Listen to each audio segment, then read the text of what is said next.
Et pour poursuivre justement sur la levée des mesures sanitaires, alors qu'on semble être à un tournant de la pandémie, je retrouve Roxane Borges da Silva, qui est professeure à l'École de santé publique de l'Université de Montréal.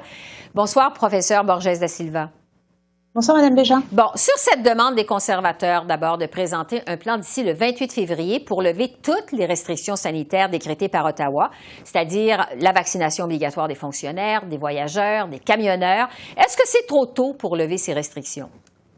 Mais d'abord, ce qu'il faut savoir, c'est que les conservateurs ont des idéologies plus libertariennes, donc axées sur les libertés individuelles, contrairement aux idéologies plus social-démocrates qui vont être axées sur le bien commun, le bien collectif. Donc, je comprends très bien cette demande des conservateurs, mais actuellement, on doit faire attention et on doit continuer de prendre des précautions avec ce variant-là. Il faut vraiment y aller de manière graduelle et mesurer à chaque étape l'impact des relâchements avant de poursuivre. Oui, parce qu'on sait que 90% environ des Canadiens sont vaccinés. Est-ce que cette vaccination obligatoire, ça produit encore ses effets? Est-ce que ça encourage encore les Canadiens à se faire vacciner?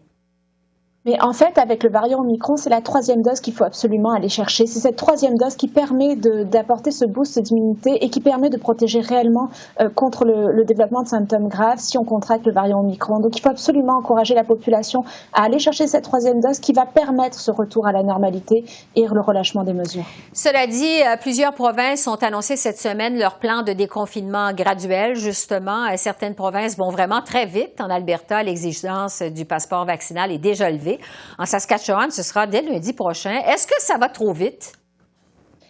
Mais en fait, aller vite, c'est prendre des risques. Après, il faut voir si on est capable de prendre ces risques-là. Si, par exemple, on a une capacité du système de soins beaucoup moins vulnérable qu'au Québec, qui pourrait prendre en charge un surplus de patients COVID. Ce n'est pas le cas au Québec, c'est peut-être le cas en Alberta.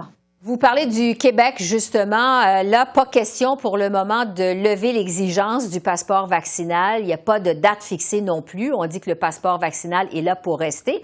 Est-ce qu'à l'inverse, au Québec, on est trop prudent? Mais en fait, il faut savoir qu'au Québec, on a un système de soins qui est sous tension, qui est très vulnérable et on a un niveau de délestage très élevé. C'est-à-dire qu'on a beaucoup de patients qui attendent pour des chirurgies ou pour du dépistage, pour le cancer, etc. Donc, dans le contexte, on ne peut pas se permettre d'avoir un surplus de patients COVID. On doit faire du rattrapage de ces patients qui sont en attente et pour lesquels la capacité productive ou de contribuer à la société est vraiment réduite. Ouais. Donc, c'est pour cette raison-là qu'il faut absolument garder le passeport vaccinal pour l'instant. Parce que, toujours au Québec, on a présenté cette semaine un plan de déconfinement par étapes, à part le passeport vaccinal et le port du masque. Ce sera la fin de toutes les mesures sanitaires le 14 mars, donc c'est dans presque un mois, ça. Est-ce que vous pensez, de façon générale, que c'est une bonne approche? Mais en fait, il semble qu'il y ait beaucoup de personnes qui ont contracté Omicron déjà. Il semble qu'on améliore, on a quand même un bon taux de vaccination qui pourrait être amélioré au niveau de la troisième dose. Mais on a aussi quelque chose qu'il faut considérer énormément dans la balance, c'est le besoin de socialisation, la lassitude pandémique et tous les aspects de santé mentale. Donc pour toutes ces raisons-là, le gouvernement a décidé d'y aller graduellement, ce qui est très bien parce qu'on va pouvoir voir l'effet de chaque relâchement au fur et à mesure du mois de relâchement, si je peux dire. Et ainsi, on va pouvoir garder un certain contrôle aussi sur les hospitalisations, très certainement. Donc, c'est définitivement un plan graduel que vous voyez d'un bon œil.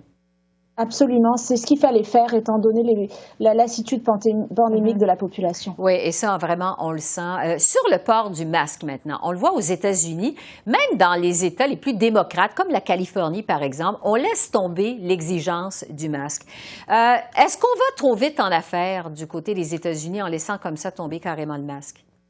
Mais en fait, le virus actuel, le variant actuel Omicron est très, très contagieux. Donc, enlever le masque, c'est laisser tomber une mesure qui est très efficace en contexte de variant très contagieux. Et donc, c'est augmenter les risques de circulation du virus. Au Québec, on peut très certainement pas se le permettre, étant donné notre système de soins qui est à bout de souffle. Oui, bon, parce que au Québec, justement, sur la vague Omicron, elle s'essouffle quand même. Elle a été particulièrement difficile quand même sur le réseau de la santé, vous le disiez tout à l'heure. On apprenait d'ailleurs hier que plus de 2 millions de Québécois ont été infectés dans la foulée d'Omicron.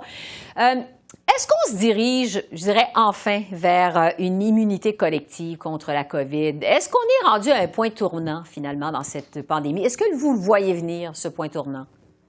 Mais il faut faire attention parce qu'on est peut-être rendu à une certaine immunité collective avec le variant Omicron, mais on n'est pas à l'abri d'un nouveau variant pour lequel en fait on pourrait être réinfecté, comme ça a été le cas en passant du Delta au Omicron. Des personnes ayant eu le Delta ont été réinfectées par le Omicron. Donc cette immunité collective est partielle et restreinte dans le temps et dépendante en fait du prochain variant.